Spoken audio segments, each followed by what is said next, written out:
اهلا بيكم في مطبخ التوفير مع ام محمد. ازيكم حبايبي؟ عاملين ايه؟ يا رب كلكم تكونوا بخير. النهارده بقى هنعمل مع بعض كفتة الرز في الخلاط ومن غير كبة، وكمان هنعملها بربع فرخة. شايفين هنعمل كمية كبيرة هتكفي العيلة كلها بربع فرخة. يلا نشوف هنعملها مع بعض ازاي. يلا بينا. عندي بقى هنا المقادير، هي مقادير بسيطة جدا. عندي ربع فرخة صغير، هو حجمه صغير خالص. وعندي هنا حوالي كيلو الا ربع من الرز، انا غسلته كويس وصفيته. وعندي هنا بصلايه متوسطه وكام فص من الثوم. وعندي هنا خضره شبت وبقدونس، انا غسلتهم كويس وخرطتهم. يلا نشوف هنعملها مع بعض ازاي من غير ما يكون عندك كبه، وهتعمليها في الخلاط بكل سهوله. اول حاجه عندي هنا دي مطحنه الخلاط الصغيره، انا هطحن فيها الرز. يعني تطحنيه بكل سهوله، مش لازم يكون عندك كبه عشان تعملي كفته الرز.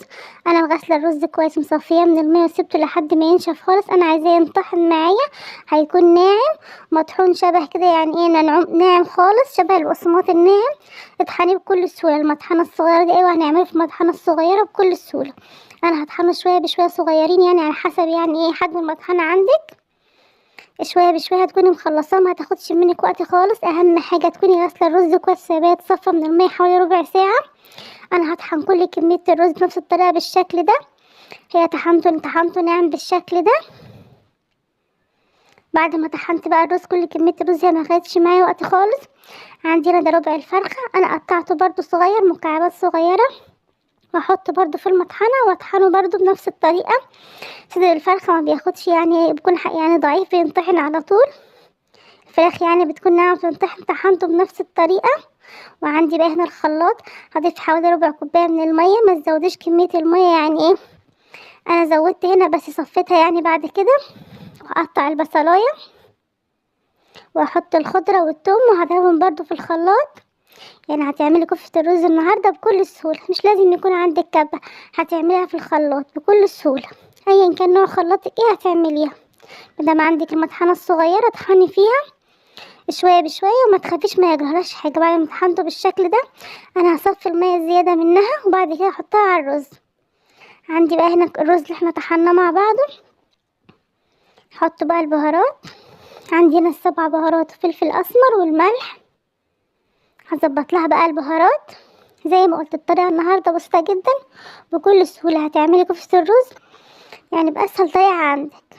هاتي شويه رز عندك وربع فرخه واعمليها. حتى ممكن تعمليها من غير فراخ خالص، تعمليها يعني رز والخضر بس، تكون جميله برضو طعمها حلو. حطي بقى عليها الفراخ، وهضيف لها مكون دلوقتي بجد بسيط جدا وجميل، هيخلي طعمها بجد جميل جدا.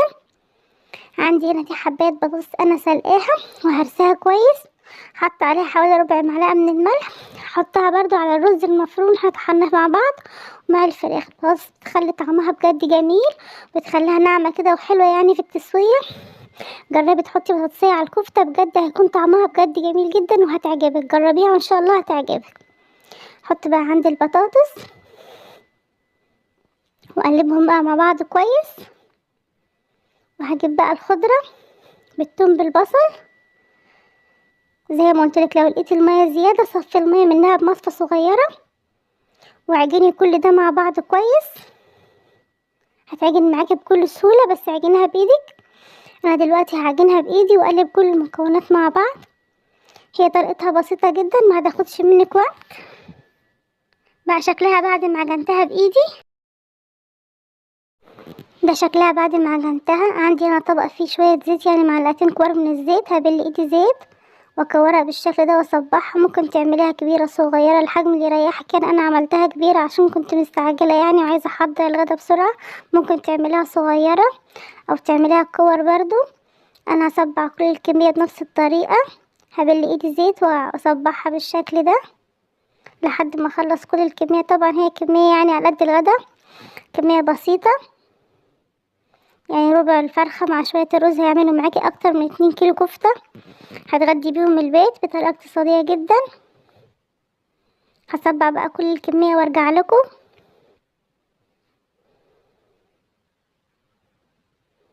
بعد ما صبعت الكميه دي بقى فاضل عندي كميه تانية. انا بقى هحمر واصبع في نفس الوقت، يعني عشان اخلص، انا مستعجله على الغدا. يعني هحمر اللي صبعته الاول، وبعد كده اكمل يعني اعمل بقية الكميه.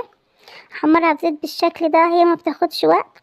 انا ما بحبش اغمقها، انا بحب اديها لون خفيف بالشكل ده بحيث تكون في الصلصة يعني شكلها حلو، تاخد معايا لون بالشكل ده واطلعها.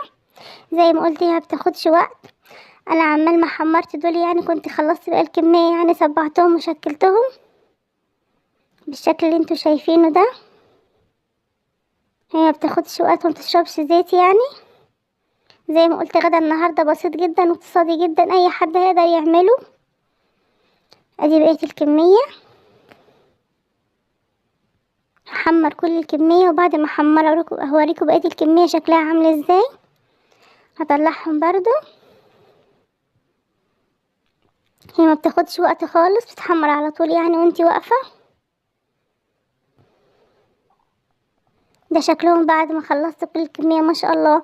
ربع الفرخة مع شوية رز عملوا معايا كمية كبيرة. زي ما قلت ممكن تصغري الصابع شوية. دلوقتي بقى نحضر بقى الصلصة ونحط فيها الكفتة. عندنا معلقتين زيت، وعندنا بصلاية صغيرة خالص، ممكن تعملها بالثوم بس انا بحب اعملها بالبصل. هشوح البصلة كده تاخد تحميرة بسيطة. زي ما قلت هي بصلاية صغيرة.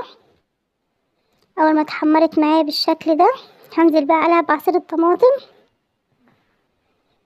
انا بحب اصفي عصير الطماطم، اصفي في المصفى بالشكل ده وافضيه بقى على البصلة لحد ما يعني ايه مخلص كل الكمية. انا بحب اصفي الطماطم، ما بحبش فيها البذر يعني والقشر بتاعها. بعد ما صفيت الطماطم هحط لها بقى البهارات، معلقة من السبع بهارات ومعلقة من الفلفل الاسمر والملح، واسيبها لغاية ما تتسبك يعني.